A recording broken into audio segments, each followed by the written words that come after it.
Ang nakita ho namin dito, mga boss chief mo, sir, eto, nasan ba yan?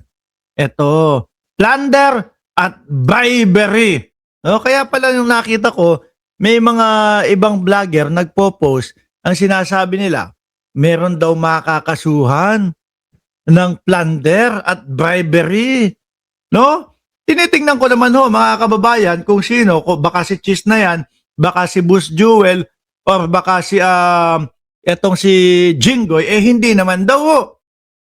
Nang paggising ko, kasi baliktad ho tayo no? Diyan sa inyo, gabi, at dito naman sa amin, maaraw, umaga. Paggising ko kanina, nakita ko mga kababayan, Rodante Marcoleta facing plunder, bribery complaints at ombudsman. Sabi ni Sir Paulo, si Cubeta ba yan? Siya nga ho, sir. No? Sabi pa natin nung isang araw, hindi ko alam kung sino yung nag-comment noon Sabi nung sir, natabunan na yung doon sa sose ni Marcoleta. Natabunan na, hindi na nabubuhay. Tas eto na ho pala, mga kababayan. Naalala nyo po yung eleksyon? Hindi po isinulat ni Rodante Marcoleta yung mga pangalan ng mga donors nung doon sa kanyang kampanya. 'Di ba? Hindi niya pinangalanan. Bakit daw po? Kasi mga boss chief mo, sir, ang sabi niya, request daw ng mga kaibigan niya na wag isulat. Sabi ko naman, sandali lang. Sino ang susundin mo? Yung batas na ang sinasabi ay dapat lahat ng mga donor at lahat ng nagbigay ng pera sa iyo, no, para sa pangangampanya mo ay isusunat mo na nasa batas? Or yung sinabi ng mga kaibigan mo, wag mo isulat yung mga pangalan namin Ngayon, napaisip po ako doon, mga bossing Bakit kaya ganun? No? Sinunod ni Marcoleta. Sino kaya yung donor niya doon sa kanyang kampanya? Naisip ko una, mga bossing, sa akin lang naman iyon. No, hindi ko alam kung naisip nyo din. Naisip kong una, yung mga diskaya. No?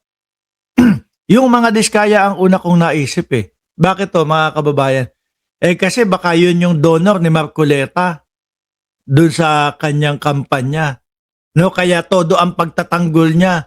Kaya gustong-gusto niyang maipa sa ilalim sa Witness Protection Program yung mga diskaya. Ano po? Basahin muna natin ito. Ang dami ko nang kinomento hindi pa natin binabasa. Marcoleta facing plunder, bribery complaint at ombudsman. Ayan. Kaya pala laging against si Marcoleta, The Field Investigation Bureau of the Ombudsman has recommended the filing of plunder and bribery against Senator Rodante Marcoleta for receiving 75 million in campaign donation last year. Ayay. Siguro kala ni Marcoleta, okay na, nakalimutan na, wala nang nagbabanggit nun. Biglang ito yung lumabas.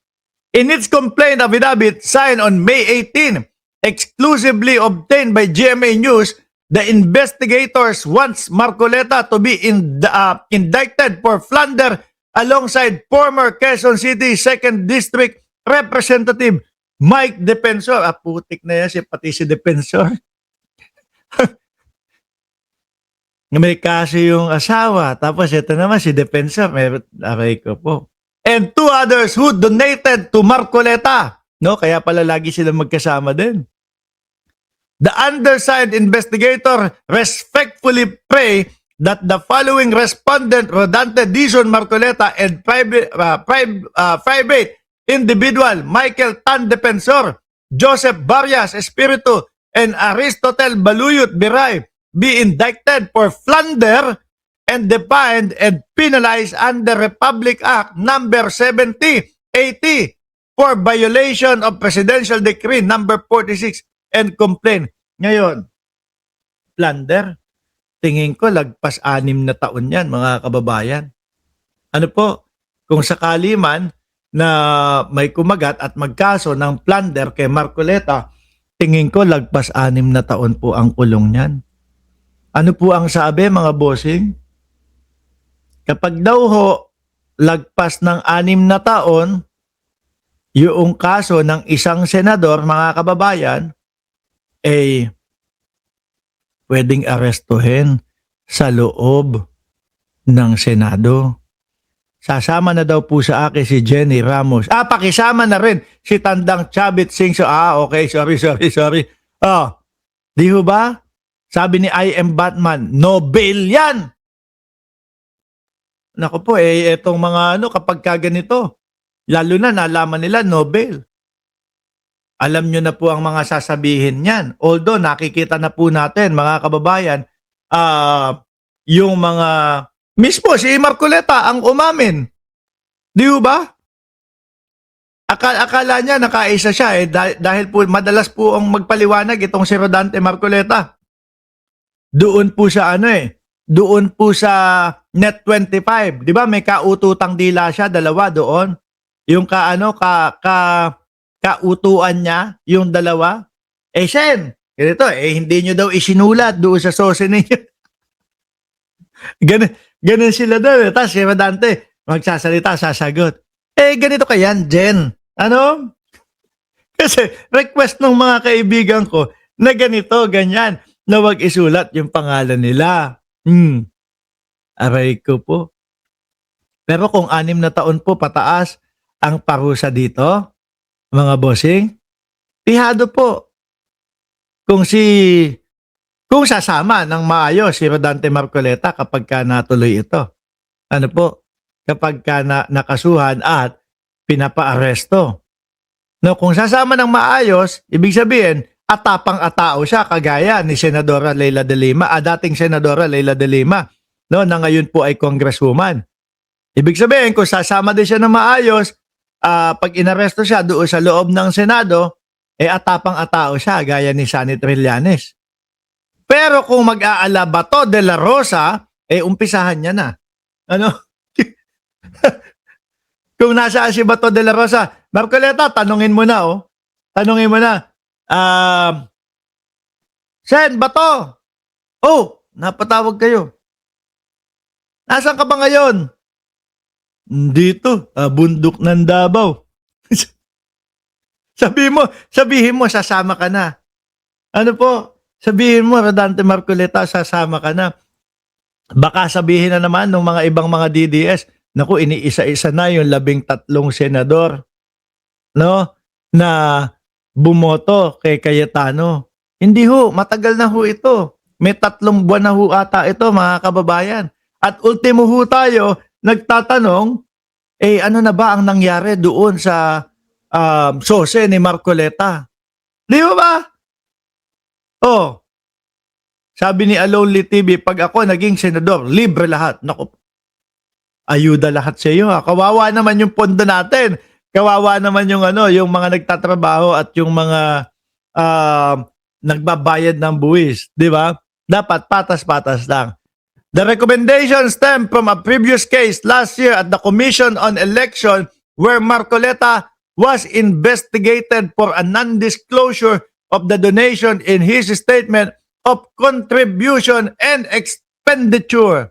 The COMELEC, however, did not recommend any charges against Marcoleta, saying that such non-disclosure is no longer considered an election offense under the amended Omnibus election. But investigator and the ombudsman said Marcoleta should still be held accountable while respondent Marcoleta's failure to declare the donation contribution from respondent Defensor Espiritu and Biray did not constitute any election offense. His act should nevertheless give rise to criminal and administrative liability. Yari. BMB Ramjay, shout out po sa inyo, Sir Edong at si Chay Cher. At kay I am Batman. Defensor donated 30 million. Espiritu and Biray donated 25 and 20 million respectively on 3 separate dates, January 6, 8, and 9, 2026. Respondent Marcoleta's acceptance of gift with an aggregate amount of 75 on 3 separate occasions constitutes the crime of plunder. Alam niyo po, baka ang nakadagdag pa ho dyan, mga kababayan, kung bakit nakasuhan ng plunder, yung sinasabi nila Marcoleta na na 'di ba sinabi nila, naku, wala pa naman panahon ng eleksyon noon, ng mga panahon na 'yon. Di mo ba? No? So kaya naisip na wala pa palang panahon ng eleksyon. Hindi pa pwedeng mga tumanggap na mga ganun donation. Eh ikaw tumanggap ka na. O diyan ka nahulog. Maganda ho ito, mga kababayan. No? Asa pa ba? Maganda ho ito. Robin Padilla, masaklap. Masaklap. Oh,